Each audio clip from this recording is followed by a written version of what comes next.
मुझे social work में interest है। ध्रुव, पढ़ाई के बाद मैं अपना सारा समय सोशल कॉज को देना पसंद करती हूँ। हाँ मैं समझता हूँ, पर असाइनमेंट सबमिट करने में केवल 2 ही दिन बचे हैं। प्लीज तुम संभाल लेना। पिछले 3 सेमेस्टर से तुम ही मेरी मदद कर रहे हो, इस बार भी देख लेना। इतना कहकर जैस्मीन ध्रुव के काफी करीब आ गई। जैस्मीन और ध्रुव दोनों ही एमबीए कर रहे थे और ये उनका आखिरी सेमेस्टर था।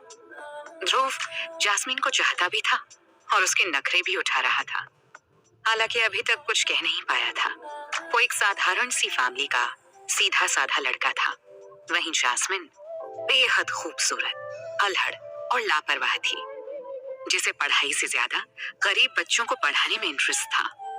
और पिछले 2 सालों से उसके सारे काम ध्रुव को ही करने पड़ रहे थे। जैस्मिन के नाजुक हाथों का टच ध्रुव को अच्छा लग रहा था, पर अगले ही पल जैस्मिन छिटक कर ध्रुव से दूर हो गई। सामने से कार्तिक आ रहा था। हाय कार्तिक, कैसे हो? जैस्मिन ने कार्तिक को ग्रीट किया। कार्तिक हमेशा ही गलत वक्त पर आ जाता है और ध्रुव को इस बात से भी नफरत थी कि जैस्मिन इस कार्तिक जैसे लड़की को इतना भाव क्यों देती है। ध्रुव ने कई बार नोटिस किया है कि कार्तिक के आते ही जैस्मिन ध्रुव से थोड़ी दूरी बना लेती है। कार्तिक ध्रुव की क्लास में ही पढ़ता था, लेकिन ध्रुव और कार्तिक दोस्त नहीं थे। कार्तिक एक रिच फैमिली का निहायती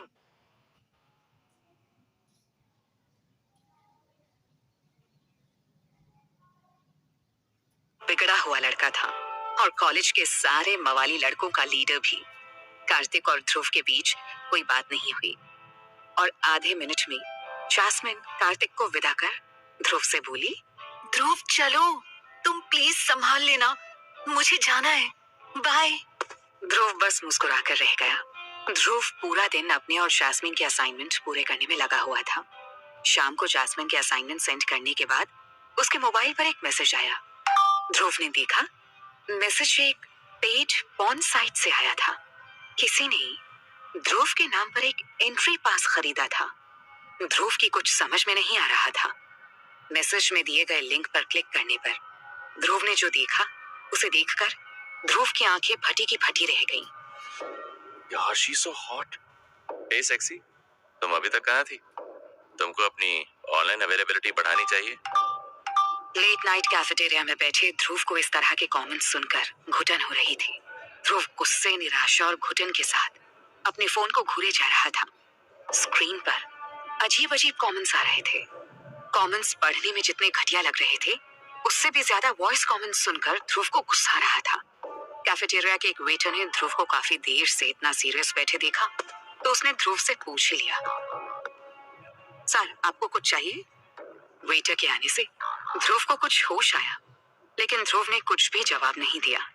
वेटर कुछ सेकंड्स इंतजार करके चलता बना। मैं तुम्हें क्या समझता था और तुम क्या निकली जैस्मिन? तो ये था तुम्हारा सोशल वर्क? पिछले 2 सालों से तुम सिर्फ मुझे यूज कर रही थी। ध्रुव टूट चुका था। शाम को मोबाइल पर आए लिंक खोलते ही ध्रुव को बहुत बड़ा शॉक तब लगा जब उसने देखा कि उसकी गर्लफ्रेंड जैस्मिन अपने स्ट्रिप शो का प्रमोशन कर रही थी और जो आवाजें ध्रुव के कानों में पड़ रही थी वो उन व्यूअर्स की थी जो जैस्मिन के परफॉर्मेंस को लाइव देख रहे थे। ध्रुव जानता था कि स्क्रीन पर जैस्मिन को एक एक कर अपने कपड़े उतारते देख रहे लोगों के मन में क्या चल रहा होगा, और इस बात से ध्रुव को और भी ज्यादा घुटन हो रही थी। ध्रुव इतने शॉक में था कि उसे कुछ भी समझ में नहीं आ रहा था। वो बस यही सोच रहा था कि जिसे उसने इतना चाहा, वो लड़की उसके साथ ऐसा कैसे कर सकती थी। ध्रुव के सवालों के जवाब सिर्फ जैस्मिन ही दे सकती थी। लेकिन इससे पहले कि ध्रुव जैस्मिन को फोन करता, किसी अननोन नंबर से ध्रुव को फोन आया। हेलो, ध्रुव ने कहा, पर दूसरी तरफ से किसी के हंसने की आवाज सुनाई दी। तो ध्रुव, कैसा लगा आज का show? I hope you had a great time. इतना कहकर उस शख्स ने फोन काट दिया। तभी ध्रुव की नजर स्क्रीन पर चल रहे वीडियो पर पड़ी, जिसे देखकर वो दंग रह गया। उसका चेहरा गुस्से से लाल हो गया था। ओह, तो ये है तुम्हारा खेल कार्तिक। ध्रुव ने कभी सोचा तक नहीं था कि जैस्मिन इस तरह की लड़की होगी। ध्रुव शॉक्ड था।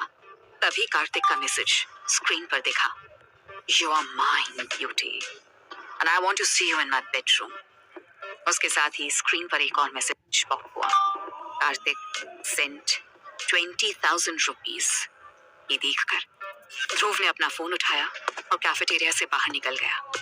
तुम पैसों की भूखी थी जैस्मिन, मैंने तुमको समझने में भूल कर दी।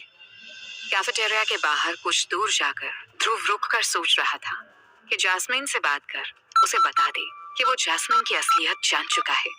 जैस्मिन, आज मैंने तुम्हारा असली चेहरा देख लिया है। तुम पैसों के लिए इतना गिर जाओगी ये नहीं सोचा था। लेकिन इससे पहले कि ध्रुव अपनी बात पूरी कर पाता, जैस्मिन ने उसे बीच में ही काटकर हंसते हुए कहा, ध्रुव तुम तो बुरा मान गए, मैं तो बस सोशल वर्क कर रही थी। अच्छा हुआ तुम्हें सच पता चल गया। मैं तुम्हारी पर्सनालिटी को देखकर तुम्हें कोई पैसे वाला लड़का समझ बैठी थी, पर तुम थे फटीचर। खैर, तुमने मेरी काफी मदद की। आज के बाद मुझसे मिलने की कोशिश मत करना, मैं कार्तिक के साथ हूँ। इतना कहकर जैस्मिन ने फोन काट दिया। ध्रुव को समझ आ गया था कि वो आज तक गलत इंसान से प्यार कर बैठा था और जैस्मिन को उसके इमोशंस की वाकई कोई परवाह नहीं थी। वो सिर्फ अपना मतलब निकाल रही थी। ध्रुव को जैस्मिन की बात चुभ गई। वो यही सोच रहा था कि पैसा कितना जरूरी है। क्या पैसों के लिए जैस्मिन जैसी गुड लुकिंग लड़कियां इतना गिर सकती है? कोई मजबूरी नहीं, कोई दिक्कत नहीं, बस अपने खर्चों को पूरा करने के लिए किसी पैसे वाले लड़के से दोस्ती कर लो या घिनौनी हरकत कर पैसे कमा लो। इसी उधेड़-बुन के साथ ध्रुव चलता जा रहा था कि तभी अचानक एक आदमी उसके सामने आकर खड़ा हो गया। क्या तुम ध्रुव हो? उस शख्स ने ध्रुव को रोककर पूछा। ध्रुव पहले से ही बहुत परेशान था, इसलिए उसने उस अनजान आदमी की बात को अनसुना कर आगे बढ़ने का फैसला किया। ध्रुव को ऐसे चुपचाप जाता देखकर उस शख्स ने पीछे से कहा, मुझे तुम्हारे पापा ने भेजा है ध्रुव। लेकिन जब ध्रुव ने उसका कोई जवाब नहीं दिया तो वो आदमी आगे से बोला, क्या तुम उनके बारे में कुछ जानना नहीं चाहोगे ध्रुव? पापा? ये शब्द सुनते ही ध्रुव थोड़ा ठिठक गया। उसके पापा बचपन में मर चुके थे। माँ ने बताया था कि उसके पापा के मरने के बाद वो नाना नानी के पास वापस आ गई थी। ये सुनकर ध्रुव उस आदमी की तरफ देखकर बोला, मेरे साथ खेलना बंद करो, मैं वैसे ही बहुत परेशान हूँ। मेरे पापा इस दुनिया में नहीं है और मुझे उनके बारे में कुछ नहीं जानना। क्या हम 2 मिनट बात कर सकते हैं? उस शख्स ने बहुत शराफत से पूछा। बोलो। ध्रुव ने झिड़कते हुए जवाब दिया, मेरा नाम निहाल है, मैं तुम्हारे पापा का खास हूँ। मुझे नहीं पता कि तुम्हें तुम्हारे पापा के बारे में क्या बताया गया है, पर उन्होंने मुझे तुम्हारे पास भेजा है। निहाल ने उसे समझाते हुए कहा। ध्रुव ने निहाल को देखा। इस शख्स को उसने पहले कभी नहीं देखा था। अब ध्रुव को याद आया कि पिछले कुछ दिनों से कुछ लोग उससे बार बार टकरा रहे थे। यानी ये लोग काफी दिनों से मुझ पर नजर रख रहे हैं। ध्रुव ने मन ही मन कहा, देखो, मुझे तुम लोगों की बातों पर कोई विश्वास नहीं है और प्लीज मेरा पीछे छोड़ो, मैं वैसे भी बहुत परेशान हूँ। ध्रुव को इन लोगों की बातों से किसी साजिश की बू आ रही थी। वो जल्दी से जल्दी इन लोगों से अपना पीछा छुड़ाकर निकल जाना चाहता था। हमें पता है तुम क्यों परेशान हो। इतना कहकर उस शख्स ने कुछ ही दूरी पर कार में बैठे अपने साथी को इशारा किया और तुरंत ध्रुव के मोबाइल पर एक मैसेज आया। INR 10 crore credited on your account number 322317। Message देखकर ध्रुव हैरान था। उसने इतनी बड़ी रकम केवल अपने सपनों में ही देखी थी। सही कहें तो वो अभी भी जीरो गिनने की कोशिश कर रहा था। ये कोई नई साजिश थी या ध्रुव की जिंदगी कोई नया खेल खेल रही थी? आखिर कौन थे ये लोग? क्या चाहते थे? और ये पैसे उसे किसने भेजे थे?